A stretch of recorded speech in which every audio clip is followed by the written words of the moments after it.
Shalom, sebelum kita masuk dalam perenungan firman Tuhan, mari sebelumnya kita satu dalam doa. Tuhan, kami mengucap syukur padamu karena kemurahan Tuhan atas hidup setiap daripada kami. Biar pada hari ini setiap daripada kami mau belajar firman-Mu, karena firman-Mu yang menuntun setiap daripada kami, sehingga kami bisa tinggal dalam kekudusannya Tuhan. Ini kami Tuhan, pakai setiap daripada kami, sehingga kami Tuhan bisa menjadi terang dimanapun kami berada. Dalam nama Tuhan Yesus, haleluya, amin. Shalom, Bapak Ibu, mari kita buka bersama ayat perenungan firman Tuhan kita pada hari ini. Terdapat dalam 1 Petrus 1 ayatnya yang ke-13 sampai dengan yang ke-25. Ayat ke-13, sebab itu siapkanlah akal budimu, waspadalah dan letakkanlah pengharapanmu seluruhnya atas kasih karunia yang dianugerahkan kepadamu pada waktu penyataan Yesus Kristus. Nah, Bapak Ibu, pada perikop kali ini berjudul tentang kekudusan dan kasih persaudaraan, tapi saya kasih tema tentang bagaimana kita bisa hidup di dalam kekudusan. Nah, bicara soal kekudusan pada perjanjian lama, Bapak Ibu, sangat sulit dilakukan. Kenapa? Kalau kita lihat untuk masuk ke ruang Maha Kudus hanya bisa oleh imam besar saja. Setahun sekali untuk memercikan darah korban sehingga bangsa Israel bisa dikuduskan, disucikan. Nah, tetapi puji Tuhan hari ini sejak ada perjanjian baru, sejak Tuhan menjadi manusia, Tuhan adalah Yesus, itu mati di kayu salib bagi kita, tirai bait Allah sudah terbuka dan sudah ada komunikasi langsung dengan Bapa kita di surga. Oleh karena itu, seharusnya jika ada Tuhan Yesus dalam hati kita, di dalam hidup kita, sewajarnya, sepatutnya kita bisa hidup di dalam kekudusan. Kenapa? Karena waktu kita menerima Tuhan Yesus, kita mengaku dengan lidah kita, dengan hati kita bahwa Yesus adalah Tuhan, otomatis Roh Kudus itu turun di dalam hati kita, masuk dalam hidup kita menjadi ciptaan yang baru, dan dengan waktu yang bersamaan kita bisa hidup atau tinggal di dalam kekudusan. Nah, tetapi yang menjadi masalah adalah pada ayat 13 dikatakan, siapkanlah akal budimu, waspadalah dan letakkan pengharapanmu seluruhnya atas kasih karunia. Nah, ini yang berbahaya di saat-saat akhir zaman seperti ini, yaitu iblis mencoba masuk ke dalam pikiran kita, di mana keselamatan yang sudah kita terima, kita bisa hidup, bisa tinggal di dalam kekudusan, kita punya pengharapan dalam Tuhan, semuanya itu dibelokkan, disesatkan oleh iblis. Kenapa? Karena iblis tidak mau kita hidup di dalam kekudusan. Nah, oleh karena itu hari ini kita akan belajar 3 poin mengenai cara hidup dalam kekudusan. Nah, kuncinya adalah terdapat pada ayat 13 ini, yaitu siapkanlah akal budimu dan waspada. Nah, jadi hari ini kita akan belajar 3 mindset di dalam hidup kita, di dalam pikiran kita, supaya kita sadar betul bahwa kita sudah diselamatkan dan kita bisa dan kita mampu hidup di dalam kekudusan. Nah, kita lihat bersama di ayat 14. Hiduplah sebagai anak-anak yang takut dan jangan turuti hawa nafsu yang menguasai kamu pada waktu kebodohanmu. Tetapi hendaklah kamu menjadi kudus di dalam seluruh hidupmu, sama seperti Dia yang kudus. Haleluya. Poin pertama adalah kita harus belajar menjadi anak-anak yang taat. Amin. Kita belajar untuk menjadi anak-anak yang taat di dalam Tuhan. Nah, kenapa hari-hari ini kita ini sangat sulit untuk tinggal di dalam kekudusan, kita bisa menjadi seorang Kristen yang benar-benar hidup di dalam jalannya Tuhan, karena kita tidak mau belajar waktu seperti kita masih anak kecil.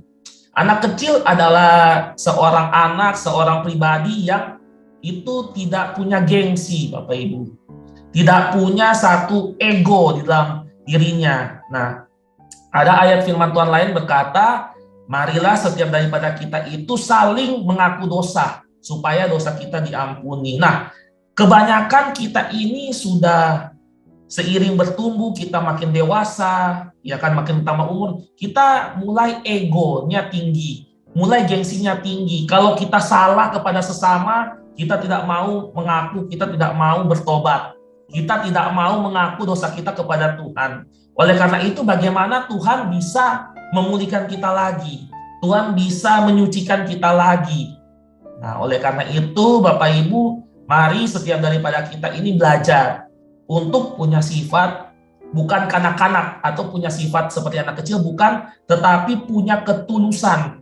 Itu mencoba meletakkan ego gengsi kita seperti anak kecil, sehingga waktu kita tahu kita berbuat salah, kita berbuat dosa, kita tahu kita tidak mampu hidup dalam kekudusan, di situ kita datang kepada Tuhan, kita dengan penuh ketulusan, kita datang pada Tuhan, kita minta Tuhan mampukan kita. Sehingga kita harus punya mindset bahwa kita harus belajar menjadi anak-anak Tuhan yang taat. Amin, puji Tuhan. Itu poin yang pertama. Lalu kita loncat langsung ke ayat 17.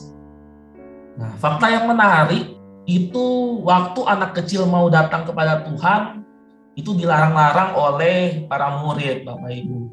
Nah, di sini yang menarik, terkadang kita juga ini jangan seperti para murid, Bapak Ibu. Jangan kita ini menghalang-halangi orang datang kepada Tuhan. Ya, terkadang kita dalam gereja juga, kita itu seperti menjadi batu sandungan. Kita ini membuat orang yang mau bertobat, mau balik kepada Tuhan, tetapi karena melihat sifat kita menghalang-halangi mereka. Nah, oleh karena itu pentingnya kita punya karakter Kristus, supaya waktu orang ini punya kerinduan, mau datang pada Tuhan, mau hidup kudus dalam Tuhan, kita ini membimbing, kita ini membawa mereka sekalian bertemu dengan Tuhan. Nah, ayat kedua saya bacakan pada ayat 17. Dan jika kamu menyebutnya Bapa, yaitu Dia yang tanpa memandang muka menghakimi semua orang menurut perbuatannya, maka hendaklah kamu hidup dalam ketakutan selama kamu menumpang di dalam dunia ini. 18. Sebab kamu tahu bahwa kamu telah ditebus dari cara hidupmu yang sia-sia, yang kamu warisi dari nenek moyangmu, itu bukan dengan barang yang fana, bukan pula dengan perak atau emas, melainkan dengan darah yang mahal, yaitu darah Kristus, yang sama dengan darah anak domba yang tak bernoda dan tak bercacat. Amin. Poin kedua adalah kita harus atau wajib memiliki mindset bahwa kita ini adalah orang-orang tebusan Tuhan, dan kita adalah orang-orang yang berharga di mata Tuhan. Amin. Nah, ini menarik. Kenapa Bapak Ibu? Saya mengalami sendiri, saya banyak melihat banyak orang-orang yang broken home, banyak anak-anak muda yang keluarganya tidak baik-baik saja, itu hidupnya mengalami banyak, ya, tinggal dalam kegelapan seperti itu Bapak Ibu. Tinggal dalam hidup yang tidak benar, jauh dari kekudusan. Kenapa? Karena mereka merasa orang tuanya tidak menganggap hidup mereka berharga. Orang tuanya itu menelantarkan mereka. Oleh karena itu mereka hidup semaunya. Karena mereka merasa, oh, hidup saya tidak berharga lagi di mata orang tua saya. Ya, kalau gitu saya hidup semau saya saja. Nah, terkadang orang Kristen juga memiliki mindset yang sama, di mana mereka merasa, ya, hidup saya adalah hidup saya sendiri. Tuhan tidak pernah menganggap hidup saya berharga. Oleh karena itu saya akan hidup semau saya sendiri. Nah, ini mindset yang salah Bapak Ibu. Tetapi kita harus punya mindset bahwa kita ini adalah orang-orang yang sangat berharga di mata Tuhan. Apa buktinya? Buktinya yaitu Tuhan sendiri turun dari tahtanya yang maha kudus di surga dan datang kepada kita di dunia ini untuk apa? Untuk menebus, untuk mencurahkan darahnya, untuk menggantikan kita yang awalnya mati karena dosa, tetapi sekarang kita bisa hidup karena Dia sudah mati bagi dosa-dosa kita, Bapak Ibu. Nah, oleh karena itu, hari ini karena kita tahu value hidup kita yang sangat berharga, kita tahu bahwa hidup kita ini berharga, sangat tinggi nilainya di mata Tuhan. Oleh karena itu, jangan sia-siakan hidup kita tinggal di dalam dosa, jangan sia-siakan hidup kita tinggal dalam kegelapan. Tetapi dengan sadar value nilai hidup kita, kita akan bersungguh-sungguh untuk tinggal atau hidup di dalam kekudusan. Amin. Kita lanjut pada ayat yang ke-23, poin terakhir.